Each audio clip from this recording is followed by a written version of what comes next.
Salut la jeunesse! Alors aujourd'hui on va voir la plantation d'un arbre en racines nues.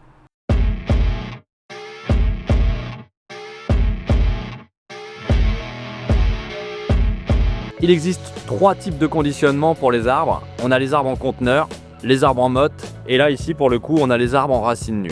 L'avantage de planter un arbre en racines nues, c'est que déjà c'est facile à manipuler. On a un accès direct en fait au système racinaire, on peut voir s'il est de qualité ou quoi. C'est des arbres qu'on peut avoir à un prix déjà moins élevé que des arbres en conteneur. Les arbres en racines nues ont la particularité que si on ne les plante pas dans la foulée, il faudra les stocker dans une jauge, c'est-à-dire qu'on creuse une tranchée, qu'on les place les racines dans cette même tranchée et qu'on vienne recouvrir avec de la terre pour stocker les racines au frais, en fait à l'abri du gel. En ce qui concerne l'époque de plantation, à savoir que les arbres en racines nues, ça fait partie des contraintes, il faut qu'on les plante en période de repos végétatif, c'est-à-dire à l'automne, au mois d'octobre, et on peut les planter jusqu'à janvier, mi-février, mais pas au-delà. Lorsque l'on achète un arbre pour le planter, il faut bien prendre en considération le contexte à l'intérieur duquel on va le planter. Là, on est sur un jardin d'environ 400 mètres carrés, situé en zone urbaine. On ne peut pas se permettre de planter un arbre avec un développement trop important. C'est pourquoi on a choisi ici un érable, un Acer Freemani Jeffersed, qui pour le coup a un développement qui convient très bien à ce type de jardin. Maximum entre 10 et 12 mètres, avec une largeur de 4 mètres à peu près, donc tout à fait adapté à ce style de jardin. On a choisi cet arbre-là pour venir un peu masquer le vis-à-vis avec les immeubles voisins. De plus, l'Acer Freemani a la particularité d'avoir une très belle coloration rouge à l'automne.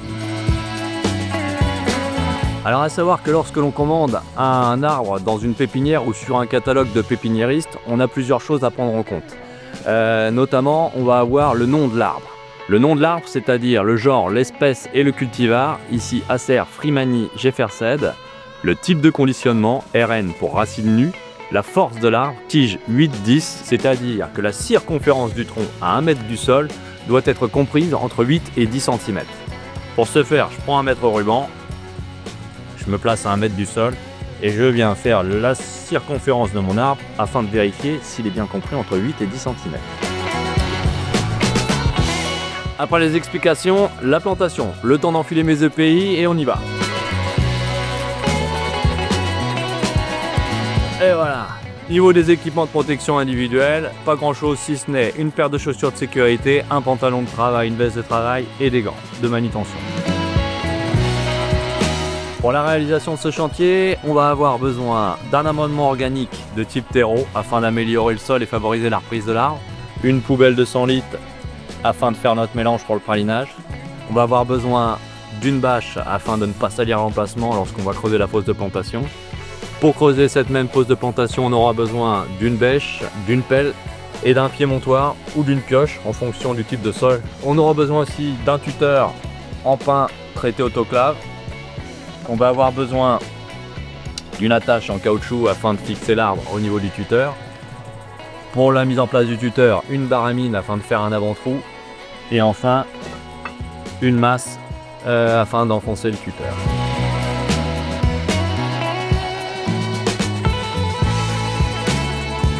On a choisi de planter cet arbre à cet emplacement pour répondre à la demande du client qui était du coup de masquer le vis-à-vis avec les immeubles. À savoir aussi que l'emplacement a été choisi car on avait déjà un liquide en barre qui a été planté il y a de ça quelques années.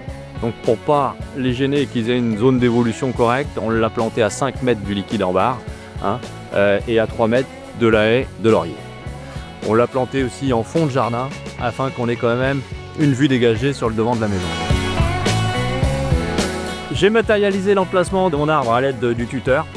J'ai placé sur le côté une bâche afin d'éviter de salir le gazon en place et de laisser l'endroit propre.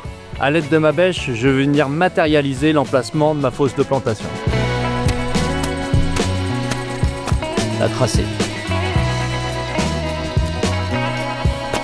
Après avoir matérialisé l'emplacement de ma fosse de plantation au sol, je vais pouvoir retirer le tuteur qui me servait de repère.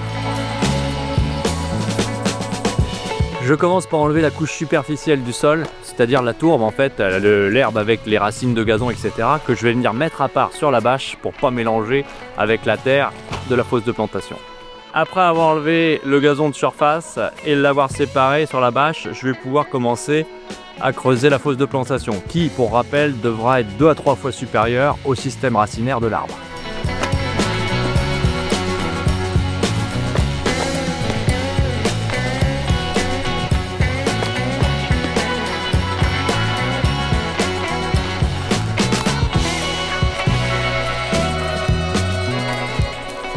Au fur et à mesure que j'évacue la terre, je vais venir l'émietter afin d'avoir plus facile pour la réutiliser et faciliter l'enracinement de l'arbre. On enlève les racines, les cailloux.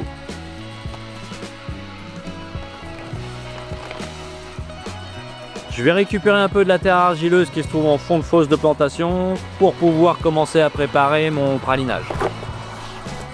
J'ai fini de creuser ma fosse de plantation, je vais décompacter le fond et les côtés afin de faciliter l'enracinement de l'arbre.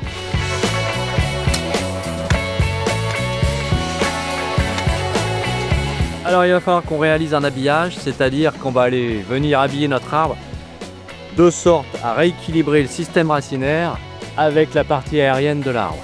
Il va falloir que l'on conserve tout ce qui est chevelure racinaire. En fait, c'est toutes les petites racines qui vont servir du coup à nourrir notre arbre. Les grosses racines sans chevelu servent uniquement à l'ancrage au sol. On va pouvoir intervenir dessus. Tout ce qui est racines abîmées, cassées, malades, etc., on va venir tailler. Le fait de tailler proprement avec un sécateur les racines va favoriser du coup la formation de nouveaux chevelus racinaires.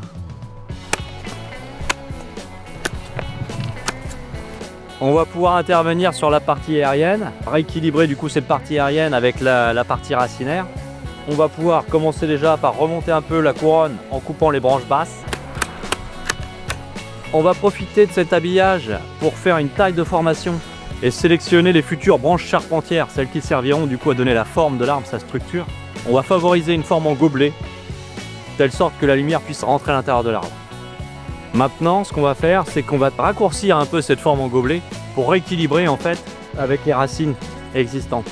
Lorsque je vais raccourcir la hauteur, ce sont les bourgeons latéraux qui vont repartir sur les côtés. Je vais tailler légèrement au-dessus des bourgeons en biseau, de telle sorte que si l'eau coule sur la branche, puisse couler le long et ne pas stagner sur le dessus. Ce bourgeon ici pourra repartir et conserver du coup cette forme en gobelet.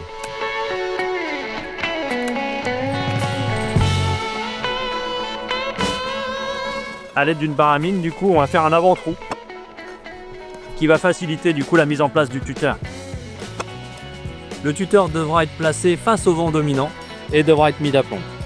Pour que mon tuteur soit bien droit, il faut que je le prenne l'aplomb dans ce sens-là, mais aussi dans l'autre sens, afin de vérifier que celui-ci soit bien droit. Il faut s'assurer que le tuteur soit fermement enfoncé dans le sol, de sorte qu'il puisse soutenir l'arbre sans problème. On va commencer la réalisation du pralinage. Pour ce faire, on va utiliser de la terre argileuse qu'on va avoir à mélanger avec de la bouse de vache, du fumier de cheval, etc. Mélanger avec un peu de terreau. L'esprit principal, c'est surtout en fait de bien enduire les racines afin de favoriser la reprise et éviter que les racines soient en contact direct avec des poches d'air. La texture est bonne, le pralin est prêt à l'emploi. Le pralinage va garantir une meilleure reprise et favoriser le développement des nouvelles racines, des radicelles. Le moment est venu de placer notre arbre dans la fosse de plantation, à savoir qu'il y a une chose à prendre en compte, c'est surtout de bien faire attention au collet de la plante. Le collet de l'arbre, c'est cette zone-là, c'est-à-dire c'est la limite entre le système racinaire et la partie aérienne de l'arbre. Le collet de l'arbre doit être au niveau avec le sol, c'est-à-dire qu'on ne doit pas enterrer l'arbre. L'avantage de planter en racines nues, c'est que ça nous permet de placer le tuteur avant l'arbre et de pouvoir placer en fait l'arbre en fonction de ses racines, au niveau du tuteur. Le fait de placer un manche de bêche au-dessus de notre fosse de plantation, ça va nous permettre de visualiser la hauteur finale de notre sol et de ce fait de savoir où est-ce qu'on va placer le collet de notre arbre. Je vais venir placer mon collier d'attache environ à 1,30 m du sol. Hop, je vais placer des rainures le long de mon tronc de telle sorte que si l'eau coule le long du tronc, elle puisse s'échapper par en dessous sans venir stagner. Hop, une fois que j'aurai fermé mon collier, je vais venir faire un 8 et encercler mon tuteur. Je vais venir passer mon collier d'attache à l'intérieur du trou Hop, je vais en remettre droit. La partie qui reste ici va venir s'encastrer dans le dernier trou. Hop. Alors pour ne pas que mon cutter descende le long de mon tronc, je vais venir placer une vis à cet endroit-là.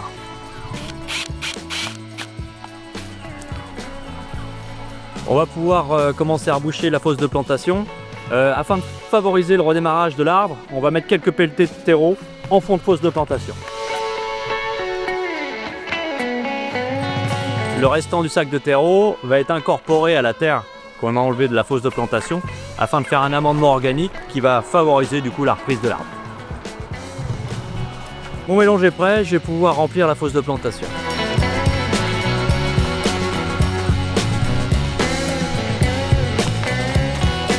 Je vais venir tasser légèrement avec mon pied, sans trop forcer pour ne pas abîmer le système racinaire.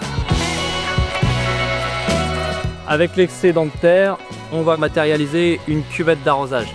Le principe de la cuvette d'arrosage, c'est de faire un bourrelet tout autour de la fosse de plantation, de telle sorte que lorsque l'on arrose, l'eau reste bien au pied de l'arbre et n'aille pas ruisseler ailleurs. La dernière étape, indispensable à chaque plantation, on va faire ce qu'on appelle un plombage hydraulique. C'est-à-dire qu'on va venir arroser copieusement le pied de notre arbre, de telle sorte que toutes les poches d'air soient vidées et que les racines soient bien en contact avec la terre en place.